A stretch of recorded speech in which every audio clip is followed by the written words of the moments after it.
For the first time in history, I and my peers are actually on track to live a shorter life than my parents and their parents.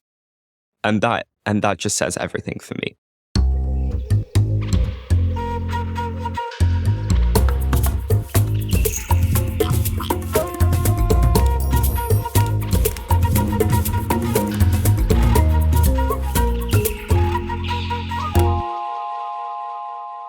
I normally come up with a little pithy episode tease, but you know what? This time, I don't think I could have said it any better than today's guest, Luke, an 18-year-old school student, food justice campaigner for the youth charity Bite Back 2030, and also an elected member of Youth Parliament for his constituency of Newcastle upon Tyne in the north of England.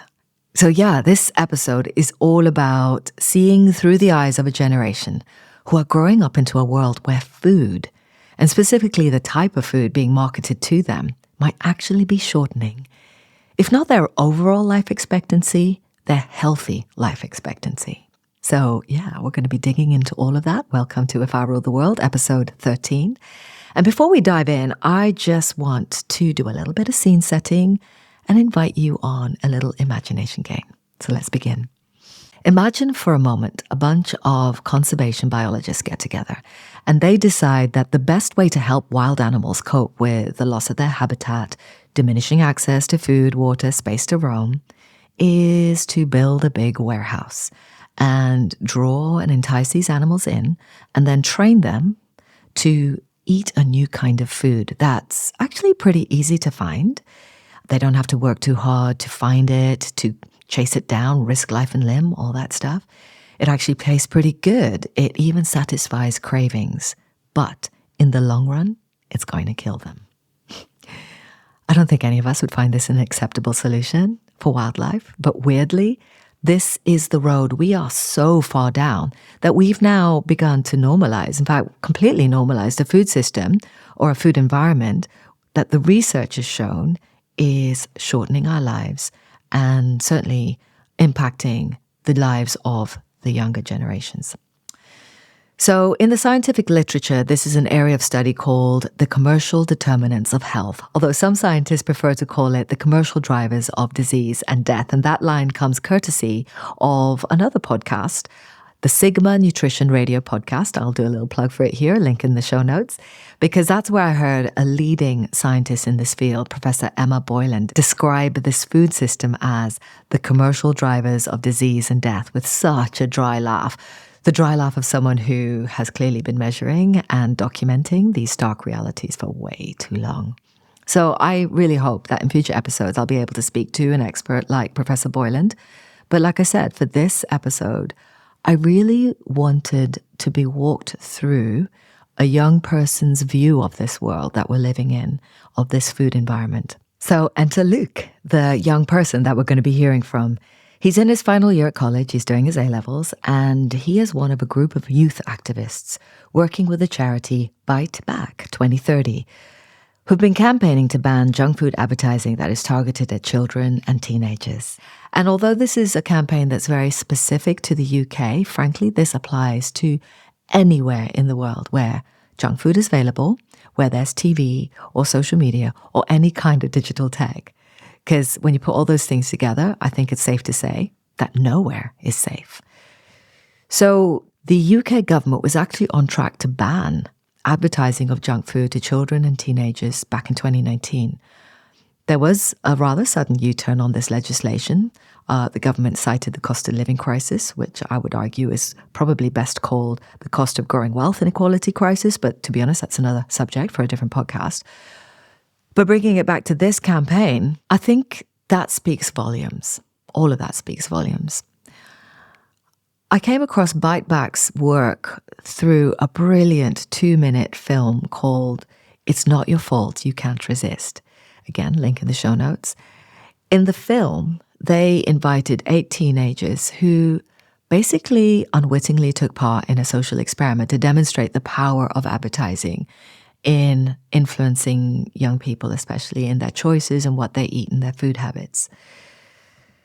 More recently, Bite Back have launched the Fuel Us, Don't Fool Us campaign, which goes further still to expose some of the really powerful tactics that the junk food advertising industry uses to target children and teenagers through all sorts of outlets, billboards, TV, phones, obviously, phone apps, pop-ups, social media, paid for advertising, and influencers, the whole thing. And like millions and millions of young people all over the world, this is Luke's everyday food environment.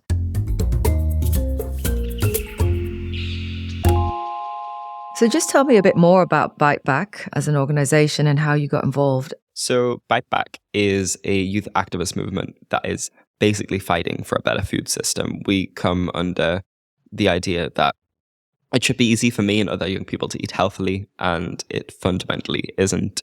So we look at lots of different areas. We work with government, we work with different authorities. We've done work with the UN, with WHO, with UNICEF, and we also work with companies as well. So we've done something called a corporate accelerator program, where we've directly worked with companies to see what they can do better. And we've had some really great responses from companies from this, because some of them are starting to realize that they are part of the problem, but they're almost like, oh, how do we become part of the solution? It seems to be all doom and gloom. But actually, when we work with them closely and we put young people in these meetings and say, here's where the issues are, and here's how you're affecting the everyday lives of young people, but also here's how you can fix it. It's not an impossible thing to do. It's absolutely something that we can fix. So Bite Back is fighting for a better food system. We do lots of work in terms of delivering research. So we delivered a piece of research with the University of Oxford just a couple of weeks ago, which looked at the junk food sales of the UK's biggest food manufacturers. And as we said, we found that 7 out of 10 of those are reliant on selling junk food. So at least 2/3 of their sales are from junk food. But it's just about putting youth voice first in an area which you may not think is affecting young people, but it absolutely is. Food and our food system and our food environment is an issue that is tied to young people, because we are growing up in this environment and it is affecting our health and our future. So it's just about taking these facts and these terrifying statistics, combining them with lived experience and the stories of young people to make them real, and then saying, but here's how we can fix it. And that is the model that seems to be working at the moment. And that is the model that I think we could apply to so many different policy areas too. So let's rewind a little bit, because I'm trying to picture a moment, or maybe what it is that got you onto this campaign and like woke you up to the idea that the food that we get sold isn't actually good for us. Yeah, I think the moment for me, to be honest, it's a series of things, but looking at kind of the food system around us. For example, I might be walking the sixth form in the morning and I'll be going to get the bus, and at the bus stop there might be a really huge, larger than life burger advert staring me in the face, and that's probably one of the first things I'm going to see on the morning. And then I'll get a bus ticket and I'll turn over the bus ticket and there'll be a milkshake on the back of the bus ticket saying 2 for 1 milkshakes at whatever store, right? So it's just those little things that, if you're aware, you begin to notice that actually junk food marketing and fast food and all these things which we know aren't good for us are actually being shoved in our faces at every single possible moment.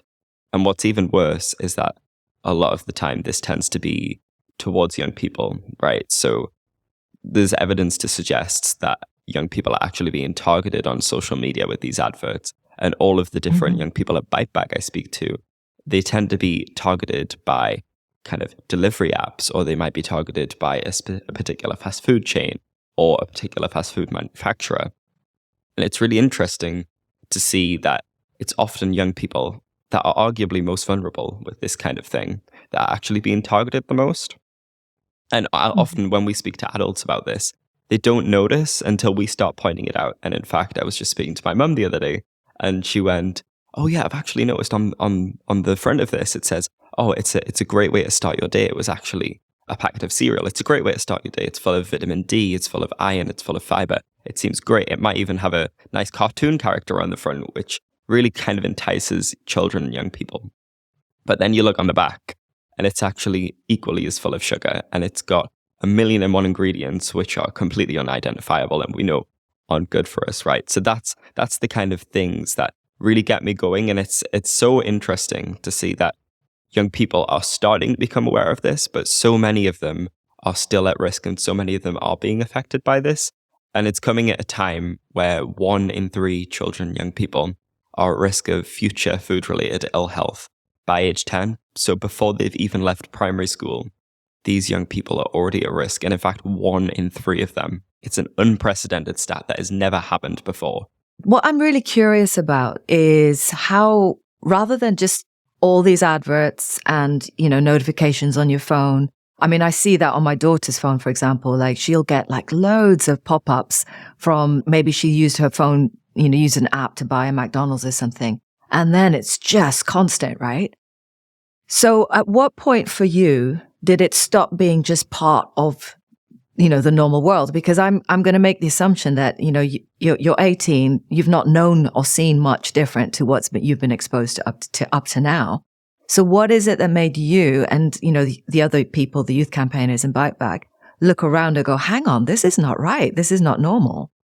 Yeah, absolutely. And I think it's just almost being aware of what's around you, because junk food, I'm going to be completely honest, and it is an absolutely tragic fact, has become the cultural wallpaper for our whole generation. It's tied into our sport, with there's certain junk food manufacturers that might sponsor football or they might sponsor another sport, but it's always ones that young people are interested in, which again is it just makes me so angry and upset to see that.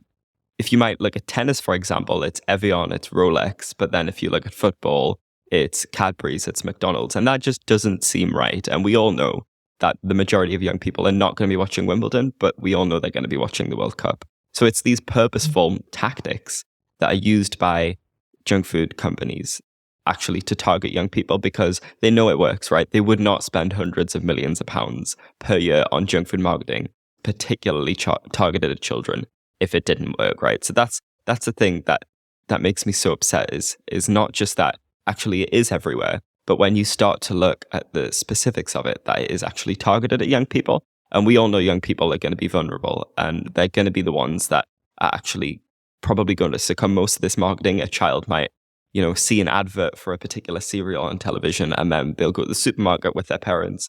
And it won't be the parents that go, oh, should we buy this product because we've seen it on TV? It's going to be the child that goes, oh, I'd really like that cereal and it seems really good and it's got a nice cartoon character on the front that seems friendly and it's down at their eye level.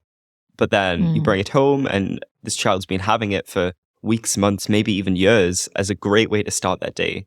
But then the parents will look at the back one day and realize that actually it's just full of sugar. I find it really curious that advertising will be targeted at the cohort of society that don't have disposable income. Like, why do you think that is? Is there any research to suggest there is a targeting? Yeah, so we launched a piece of research with the University of Oxford just a couple of weeks ago, and it was called part of a campaign called Fuel Us, Don't Fool Us, and it looked at the sales of junk food from the UK's 10 biggest food manufacturers. And we found that 7 out of 10 are reliant on selling junk food or high-fat salt sugar, HFSS products, and particularly targeting young people when they're advertising these things. So it does seem interesting, like you said, that it's the people that don't have disposable income. But actually, it's not just about marketing them to get sales. It's actually about marketing them to create a culture of junk food. You go to McDonald's and there's a Happy Meal, right? There's a Happy Meal. So immediately a child is associating happiness, joy, and great times with a company, with a product that is going to cut their lives short. So it's just these things that junk food companies are purposefully doing. These marketing departments at these companies are absolute geniuses. They're full of people with such immense knowledge about the ideas about how to sell products, but they're using them for bad purposes. They're using them for sinister purposes. And I think that's what we're asking really at Bite Back, is for junk food companies to stop pumping all the junk and actually use all this marketing genius to maybe promote a good option once in a while, How do you define junk food? What is it about all these foods and why is it bad for us? So we define junk food as an HFSS, so a product that is high in fat, salt, or sugar, or sometimes all three. And that is something that comes from the government. So that's what they define. And then there's another kind of conversation going on at the same time, which is about ultra-processed food. We haven't got any evidence to suggest that this is either bad or good, and that's not particularly our area, but there is absolutely conversations in kind of the food systems environment that is looking at ultra-processed food. But we know that products that are classed as junk food, so they're high in fat, salt, or sugar, are fundamentally bad for us. And basically, they are a key contributor to that 1 in 3 stat. So that 1 in 3 children are at risk of having their futures cut short by age 10, so before they even leave primary school, right? That's really quite frightening, actually, when you say it like that. Is there a choice? So let's say someone like you or your peers, speak to your friends, and the message starts to ripple through that, this food is really not good for us. It's actually going to shorten our lives. On a typical day, on your journey to college, or say my daughter on her journey to school, like, what are the options? Is it easy to opt out of this food culture? Yeah, absolutely. And that's something that we hear all the time, is that actually you can just opt out, and that actually it's not really the fault of the junk food companies for doing this, because they're just doing their jobs, and young people do have a choice. But what the evidence suggests, and what all the lived experience suggests, is that when it comes to selecting options, because junk food is the cultural wallpaper of our society, particularly for young people, they are forced to turn to unhealthy options. And that is just the fact of it. So, for example, at the cost of living crisis, more parents and more young people have been pushed over the poverty line, and they're really struggling. But they might not have access to free school meals because the eligibility criteria hasn't changed. So right now, there are about 900,000 children and young people that are living in poverty but don't have access to free school meals. And the eligibility for that, the household income, is around £7,000. It's a little bit higher, but it's around £7,000. So if your parent or parents are earning over £7,000-ish every single year, you are not entitled to free school meals. So that suggests that the government says, oh, that's fine, you can afford a school meal. But the chances are, if you're on that poverty line, a parent often cannot afford that school meal. They can't afford that £2.50 for one child every single day, Monday to Friday, 180 days of the school year. And if they have 3 children, that's now £7.50 every single day. And if you add that at weeks, months, years, it becomes unaffordable for parents who are already struggling to provide at home. So what many young people are forced to do, what we've seen, is that they can't afford the £2.50 meal at school. So they're forced to leave site at lunchtime and actually go around the corner to the chicken shop, where it's £1 for 2 chicken wings and a bowl of chips. And yes, that's an affordable option, but we know that that food is not going to help them be successful in their education, because it's not going to provide nutrition, but it's also going to not only create that culture again, because now a young person is automatically having junk food for lunch, but actually feed into the detriment of their health, essentially. And if one young person or 2 young people might be going to the chicken shop for lunch, maybe other young people start doing it. And it's just this spiral effect where junk food is becoming something that young people are having to rely on, not only because it is being marketed to them and it is literally it is playing a starring role in their minds because of this junk food marketing, but actually they can't afford anything else, and that's where they're forced to turn to. And even parents, for example, you might say, oh, parents can just go to the supermarket and they can just buy apples, oranges, bananas. A parent that doesn't have a car, that can't afford the bus fare, is forced to go to the corner shop where there's very, very little fruit or veg, and the cost might be 2 or 3 times higher. But you can get a per calorie kind of item, which is denser in calories, for a cheaper price. And that is obviously going to be a junk food item. But that's all they can afford. So it's not their fault at all. You know what I mean? Yes, there's a lot of targeting. There's also the cost issue. Do you think there is a choice, if someone really had that determination to change their diet for whatever reason and have more fresh fruit and veg in their diet, as opposed to going to junk food, and they sort of work out the money side of things? Is there a choice? I think when we talk about choice, it's about whether, first of all, affordability is most definitely an issue, like we've discussed before. And so is the cultural wallpaper idea. But the third idea when it comes to choice is that so many different organizations and so many different people, which are often these junk food companies just behind a mask, right? They are actually just lobbyists for big food, because they're doing well, right? Junk food companies are having great sales. I mean, for example, Ferrero, which 100% of their sales come from junk food products, and they say they don't market to children. When have you ever seen a child over 13 eat a Kinder Egg? It doesn't happen, right? But Ferrero say they don't market to children.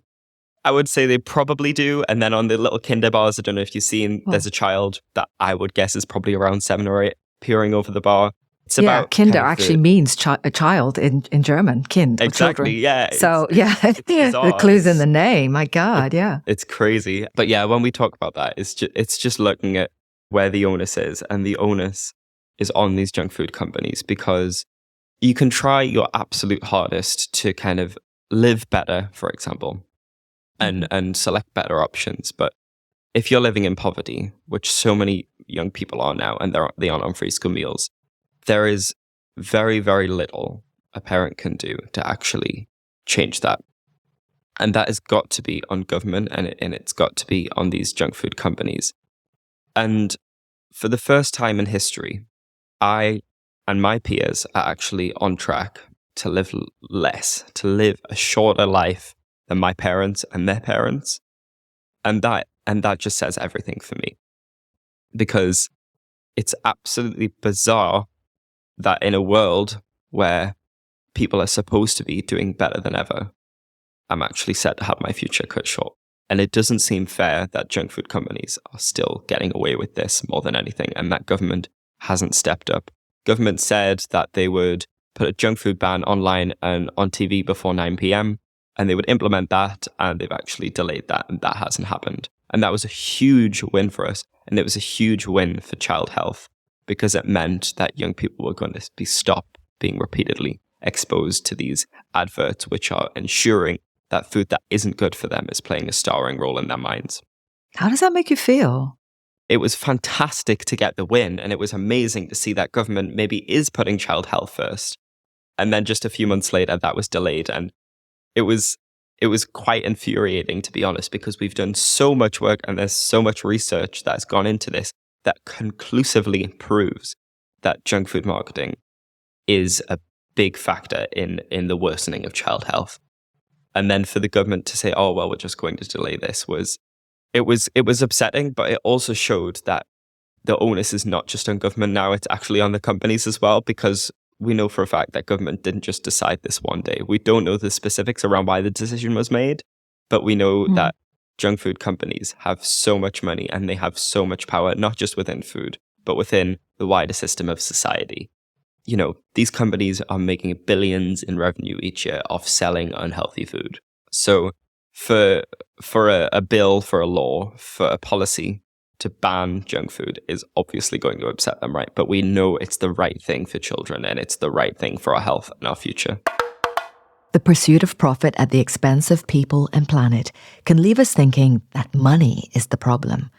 But for over 40 years, Triodos Bank has been in the business of using money as a force for good to create a system that protects and promotes quality of life for all while still making a profit. Imagine that.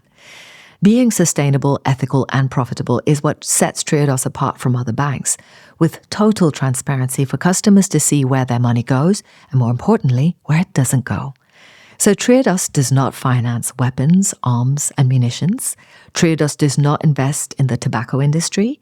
Triodos doesn't finance fossil fuel projects or companies that flout human rights or don't care about the environment. What's left, you might ask? Well, the growing number of businesses, organizations, and charities and community startups that are all about planet awareness, human dignity, and good governance. Triodos Bank has been named by Ethical Consumer as Best Buy in their analysis of banks for many years now, proving it is perfectly possible to use money as a force for good and make a profit. And for all these reasons, I'm really proud to have Triodos Bank as the exclusive sponsors of If I Rule the World. So you've peeled back a lot of layers here. You know, we've gone through like the lived experience of getting yourself to school, to college. And by the time you even, not even through the doors, you've seen loads of ads. We've peeled back the layers of what parents can and can't do. We've peeled back the layers of what people can afford and what they can't. We're sort of now walking into the corridors of Westminster, if you like, in government. How much are you starting to understand about how that works, the relationship with, corporations, big companies, lobbyists? How much of that are you getting involved with? Yeah, so as I say, I'm the outgoing member of Youth Parliament, so I already do a lot of work with different politicians, and I've worked with a few MPs on this issue. And I hope maybe one day to actually be walking those corridors, but we'll see what happens. That is an aspiration of mine. But the onus is on government, because it's not banning junk food marketing rather, is not just an immediate win for child health because children aren't seeing these adverts everywhere anymore. It's actually an investment in the health and the future of our country, because if young people continue on this track to actually fall ill because of the food that they consume and the food that is being marketed to them, that is going to have detrimental effects on the health system, and it's going to have detrimental effects for employment. It has so many different spiraling effects that come from it. It's not just health. It's so much more than health. So yeah, I think it's really important for government to step up. And what we've seen is that they haven't stepped up. Hopefully, looking into the next election, we might have a government that maybe does actually put the priorities of young people first. We're yet to see that, but that is something that would be absolutely incredible for any potential government to do. But yeah, it was really interesting to have that kind of short-lived win of, we're going to get this done, and they've really listened to us, and then they haven't listened to us, and they haven't implemented this. And to be completely honest, I'm 18 now, been doing this for years, and for so many people like me at Bite Back, and for myself, it's too late, right? It's too late for me, it's too late for my peers, it's too late for my generation. We've already been so affected by this junk food marketing that we are already on track to have our lives cut short. But maybe it's not too late for my little sister who's 6 years old, or maybe it's not too late for my own children. Maybe if we keep fighting and actually government keeps listening to us, we can change the food system to a point where we're not surrounded by junk food, and it's not junk food that's playing the starring role in children's minds. And when I walk down the high street, I'm not met with a flood of unhealthy products. And that is the reality which so many people at Bite Back envision, where it's a fairer food system, and it's not about banning burgers, ice cream. It's nothing like that. It's just about leveling the playing field and making it easy to eat healthily. Do you really think it's too late for your generation? I think it is, because these junk food companies have got their tentacles gripped into everything we do. They are so integrated within every single aspect of our lives that there is very, very little we can do at this point. But I think that there is a way out. I don't think that it's all doom and gloom. Yes, it is an absolute travesty that this has happened, but there are so many simple fixes. So the government continuing to ban junk food online and on TV before 9 p.m. would be a huge win. But also for junk food companies to actually own up and work with us. The other thing I think maybe governments, it just struck me, you're turning 18 this year. We've got a general election this year. The people that so far have not had much of a voice are about to have a voice in this general election. First of all, do you think your peers, your cohort, how engaged? Obviously within your campaign group, massive engagement. But beyond that, how engaged do you feel young people are? Not just with this issue, but with just the political discourse in general. To be completely honest with you, I think there is a lot of disenfranchisement. But I think, like with planet and like with climate change, we are, especially my generation, is starting to wake up to the issue, because we are seeing the detrimental health effects of the unfair food system that's around us in our everyday lives now. Young people are falling ill with food-related illnesses, which they wouldn't expect to have got until 50, 60 years old, actually before they even turn 20. So what kind of illnesses? You can look at, for example, type 2 diabetes. Young people are actually getting type 2 diabetes now, which is absolutely crazy. And I think that's the kind of thing where young people are realizing that it's not their fault, right? So we've got to look at different solutions to solving this crisis, because just saying it's on the individual clearly hasn't worked. And junk food companies have rubbed their hands and said, yes, eat less, move more. That's absolutely fantastic. Pumping us full of junk and pumping our supermarket shelves full of things that are high in fiber, high in iron, but they're actually equally as high in sugar, or they'll be pumping our phones, our Instagram, our Twitter, our TikTok with junk food items and pumping our sport, for example. McDonald's, so rooted within grassroots sport. It just doesn't seem right, more than anything else. It's just about what's right. And it's not difficult to see that marketing food, which we know isn't good for us to children, isn't right. So for the companies to actually own up would be huge, and to actually say, okay, maybe we are part of the problem, but critically, they have to be part of the solution, because we can legislate all we like and we can campaign all we like. But ultimately, if these companies don't own up to what they're doing, what are we doing this for? The onus has to be, some of the onus at least has to be on the companies, because they are the ones that have caused some of the crisis, but they are definitely part of the solution. How would you explain all of this to your 6-year-old sister? So that's a really interesting question. I don't think I've ever been asked that one before. That's great. Yeah, I think I would first start with, it should be easy to eat healthily, and it isn't. That is fundamentally what it is. But my 6-year-old sister might not understand that, because she's completely unaware to what's around her. But if I ask her, for example, or any other child her age, where would you like to go for lunch? It's probably not going to be a salad bar. She's probably going to name a fast food chain. And there are children growing up now that we've heard from that actually could recognize fast food logos, McDonald's, for example, before they can actually read. They're actually recognizing these brands because they're actually seeing them, for example, if they might watch a cartoon and then the next advert is for a burger. How crazy is that? Parents might go and say, oh, can you just watch the TV for 5 minutes while I go and make dinner or just do the washing? And they're actually being repeatedly bombarded with junk food marketing from such an early age, and it just doesn't seem fair. Wow. I'd say you're locked and loaded. You're well armed to take this forward. So you're doing A-levels right now. Just actually out of interest, what A-levels are you doing? So I'm doing English literature, politics, and computer science. So quite a variation, actually. Yeah. Okay. And so you hinted earlier that, you've got a sense of where you're heading with all of this. It sounds like you do. But yeah, where do you see yourself like in a year? So once you finish your A-levels, but then beyond that? I think in a year, hopefully. Just last week, I got an offer from University College London to go and study politics and international relations. So I was really pleased with that. And I'm hoping to go and move to London this coming September. But I think I would like to continue this work with school food, even though I'm aging out of the school system. I think there has been fantastic progress, but there is so much further to go. I think in the future, I envision potentially more advocacy work. I would really like to branch out into different areas of advocacy too, not just youth voice and not just food, because they are two fundamentally important issues. But everyone else is calling the name as well and saying, "Oh, I'm just as big of an issue." So what other issues are sort of catching your eye on the radar that you sort of think, "Well, I could lend these skills to"? I think at the moment, when I was, for example, 15, 16 and joined the youth parliament, a major issue seemed to be climate, but there was already a lot of young people in that area. And to me, it seemed like a lot was being done.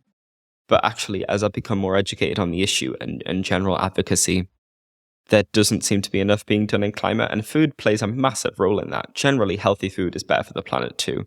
But I think there's always more work to be done on climate, because it is our future. And we can't create a better food system if we don't have a planet to put it in, right? So that's a really important issue. I think boosting the voice of young people generally within policy areas, Bite Back's model it's absolutely game-changing, actually, because they have put me and so many other young people not just at the front of their campaign, but actually within the consultation and development.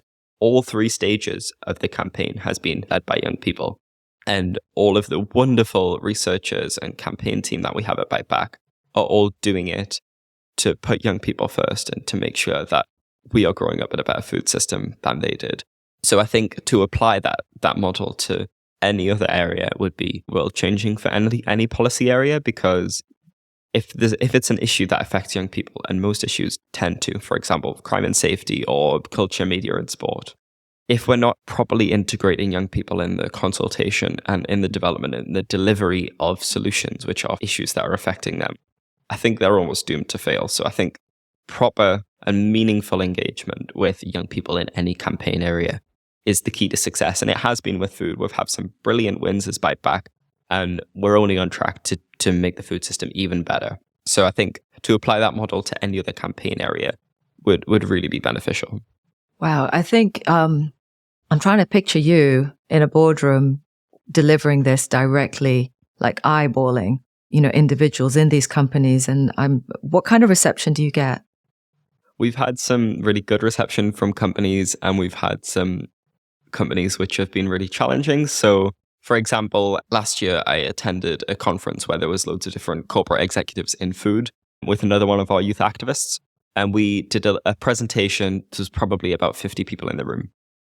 And we did our whole 1 in 3, here's what's wrong with the food system. Here's where I'm seeing it. Here's where you could be part of the solution. And an executive actually put his hand up from a very, very, very well-known beverage company. They manufacture beverages from across the globe. I won't name them. I won't embarrass them.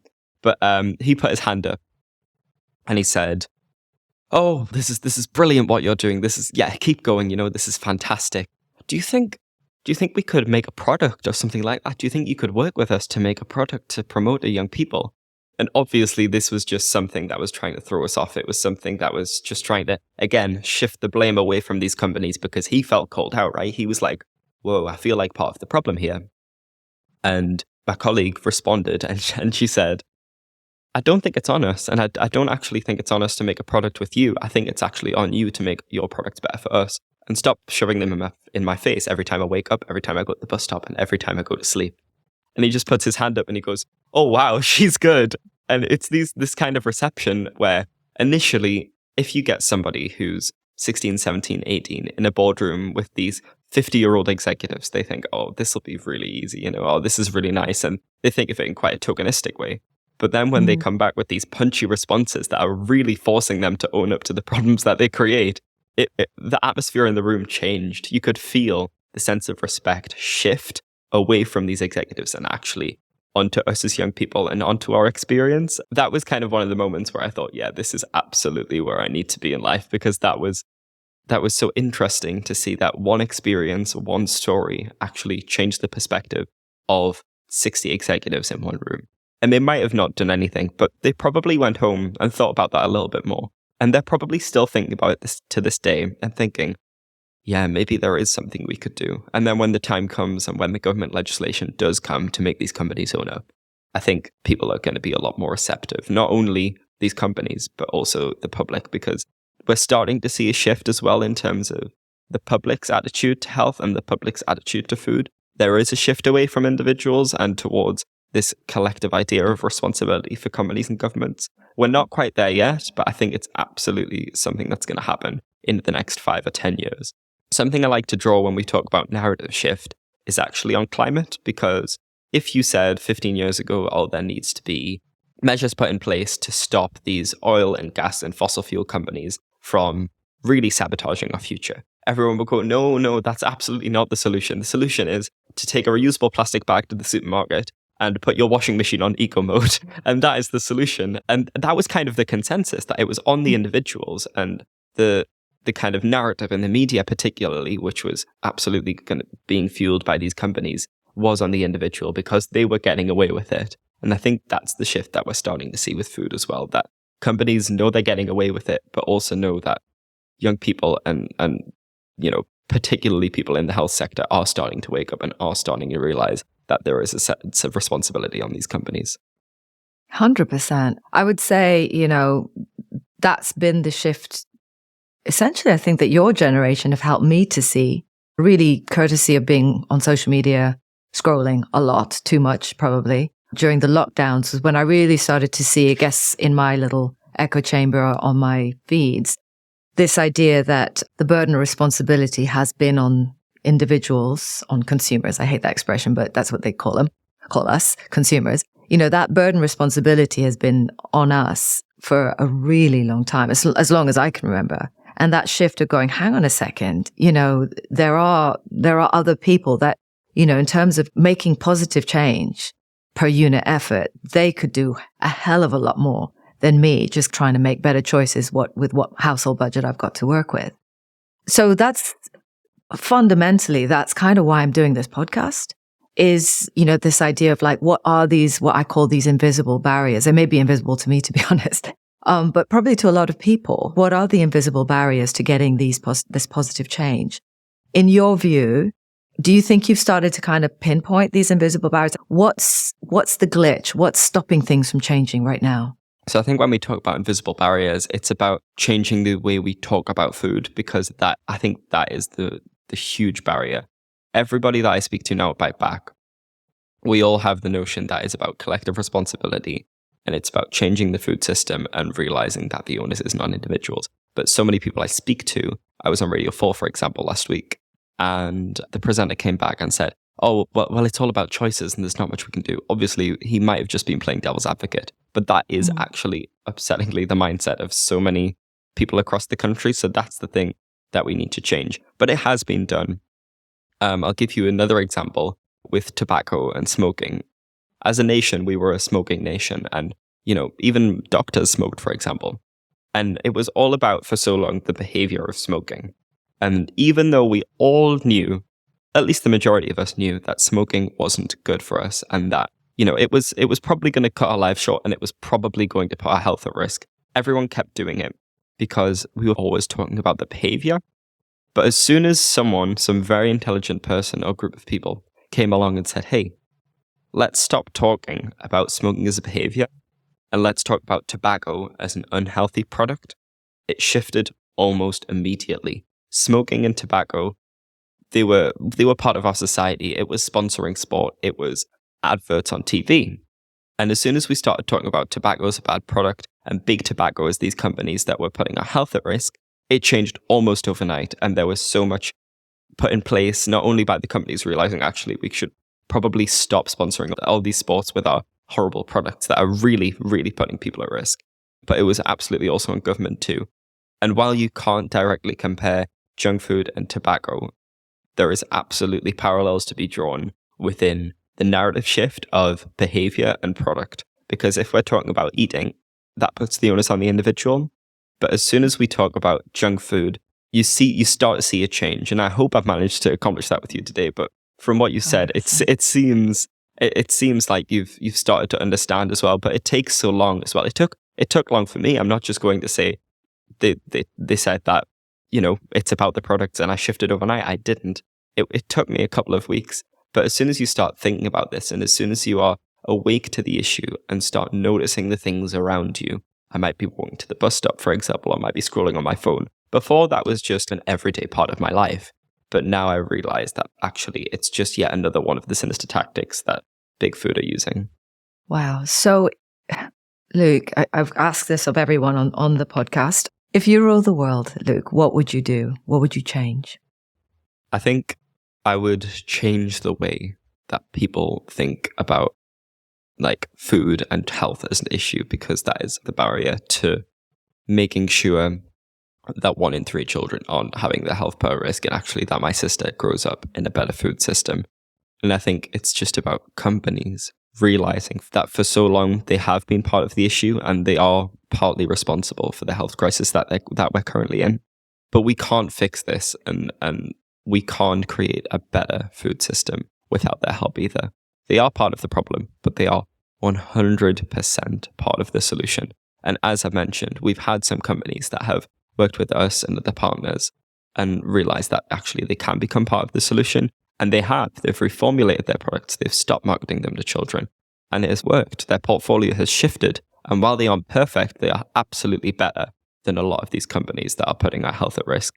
I think if you ask me one thing that I would do if I ruled the world, it would, and it's going to sound very oh yes, it's just like a campaign thing, but I think it's just about banning junk food marketing. That's it. It's simply about just stop bombarding us and stop making junk food play the starring role in children's minds.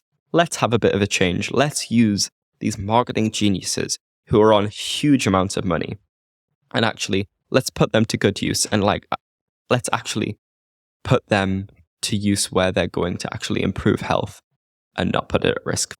Wow. Okay. So you are doing all of this and you've got a plan. You definitely you sound like you know where you're heading with your life. You're doing your A-levels. where do you go to unwind? What do you do? You know, is there a hobby or a place that you go to kind of like get away from it all? Yeah, as you mentioned, and as you can probably see, I do often have a lot going on, and this week has been pretty packed, and so was last week, and probably the week before, and next week. But I think it is about taking a step back from all these things and realizing that it's not all doom and gloom sometimes, because when you are working in campaign space and when you're really trying to get a win, but there's so many barriers put in place, that means it's not really on me or anybody at Buyback or anybody in the campaigning space that these things aren't happening. To just step back, and I'll give you a specific example. I play badminton with a community group on a Monday evening, which is really nice. I like to listen to my records. I'm a big fan of Taylor Swift, and I am going to see her in the summer, which I'm very excited for after my levels. But yeah, I think just about stepping back and not always worrying about these things all the time, because like we've seen with eco-anxiety, you can get really caught up in an issue to the point where you feel frozen almost, because there's almost nothing you can do. But it's about taking the little wins and realizing that there is progress and that actually we are on track to get a better food system. Right now, unfortunately, there are so many things that are putting health at risk in terms of junk food, in terms of junk food marketing. We've got to recognize that actually there is a way out. And sometimes I have to take a step back and remind myself that ultimately there is a solution, and there is a solution which is going to put health first. And there is a solution which is going to maybe it is too late, like I said, for me and my peers, but maybe it's not too late for my children and future generations, right? I don't know about you, but I am really impressed with Luke's focus, with his tenacity, with his energy. I mean, flipping heck, really freaking impressive. And he didn't swear once, which is making me try and clean up my act a bit on this episode at least. But yeah, it does trouble me though that Luke's outlook at the moment, that idea that he feels that it's too late for him, quote unquote, too late for him and his peers. I would love to reframe that thinking, maybe get a metabolic expert, a metabolic disease expert onto the show, someone on the podcast who can really offer some hope. Not just that fluffy, if you wish upon a star kind of hope, but I mean some real evidence that it is still possible for him, for his peers to turn things around, some of those health indicators that the junk food industry has had a real impact on. But having said all of that, it just reminds me how easy it is to get thrown off the scent as to whether Luke's statement is factually correct or not. Because what we really need to be focused on is to keep shining that big, bright spotlight on the food, drink, and advertising industries, as well as government, and how they really need to respond to these very valid concerns. But beneath all of that, I think it's the feeling of being taken for a ride, especially this younger generation. But also people on lower incomes, people with less agency, being taken for a ride, being exploited, being manipulated. And I know it's not the first time in history this is happening, but I think we know enough now. We have enough legislation, enough research, enough education, all that stuff to really call this stuff out and really say, you know what? That is the real affront. That is the real offense. I am encouraged, though, by this new generation of activists who are absolutely no longer accepting this idea that the burden and responsibility lies solely on us as consumers, on them as consumers, to make better choices. That the responsibility lies both with government and with industry to make sure that we actually have a choice. And frankly, I'll take that step further. Like, why do we have to choose between food that's good for us and food that's bad for us? Can we just not have food that's just good for us?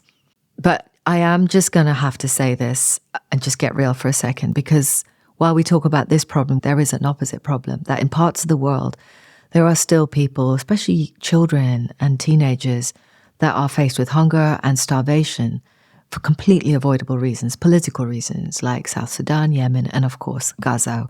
I feel compelled to keep mentioning it. It feels important to acknowledge that in the context of this episode. I know, though, that if you're listening to this, you care enough to sit through the discomfort of all these realities.